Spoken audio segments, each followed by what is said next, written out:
Alright, so I want you to think about your favorite horror movie, and then I want you to put the main character in a wheelchair and see what happens. The idea I'm introducing to you today is not a typical horror movie. I want you to think about this. How many horror movies have you seen that star a physically disabled main character? I bet you can count them all on one hand, because I can. It sort of goes against the grain of the horror genre. Someone in a wheelchair can't run, they can't hide, and it's pretty hard for them to fight back. But I'm introducing a strong female lead who happens to be physically disabled.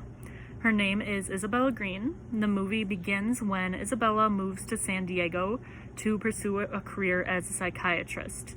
Isabella became a psychiatrist because both of her parents died, and she went through this long battle with mental illness.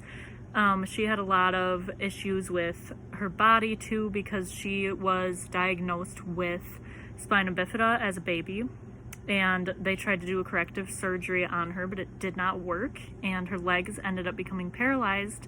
So she's been in a wheelchair her whole life, so she has to struggle with that. She also had a lot of issues with mental health after her parents died, so Isabella decided she wanted to become a psychiatrist so she could help other people that were having similar issues.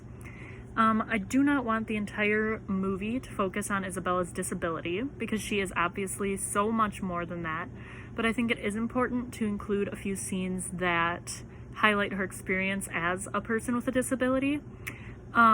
I think a good way to do that would be to include a scene of her moving in process to her new apartment in San Diego. She could be dropping boxes, fighting a malfunctioning elevator in the building, maybe struggling to get her items onto higher shelves because she doesn't have really anybody to help her. And then after that, we can start digging into her career. I was thinking about throwing in a few funny scenes, a few scenes where she just interacts with different patients and kind of gets to know them, and we can see how good she is at her job. But I do want to focus on one specific patient because he ends up becoming an important part of the movie and eventually the villain. His name is Michael Finch. He came from a pretty tough background. His parents were divorced at a young age, and then his dad turned to drugs, his mom turned to alcohol, and he ended up in the foster care system. So he quickly becomes obsessed with Isabella. At first he's normal, but then he starts escalating. He starts doing research on her, taking pictures when she's not looking, and eventually it gets to the point where he starts following her home, and he gets increasingly threatening to come in her house and threatening to come after her. Isabella tries to get a restraining order against him, and at that point she finds out that Michael Finch is not real. He's been using a fake identity, and she has no way of telling who he really is. The police really don't have a lot of interest in helping her, and she decides to take matters into her own hands. So Isabella decides to take precautions against Michael, and she begins setting up these defenses in her home. So I want to use a little flashback at this point because it's important to find out how she knows how to do all these things, how she knows how to defend herself. Back in her childhood, her parents forced her to learn all these different ways to protect herself because they were very protective parents, especially because she was in a wheelchair. They wanted her to be just as capable as somebody who's able-bodied.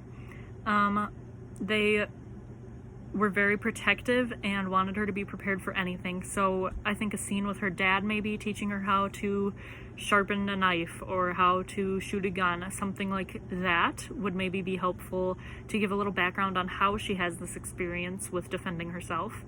And then when we come back to the present, we can see Isabella setting up these different tripwires that trigger things, maybe shooting out or falling from the ceiling.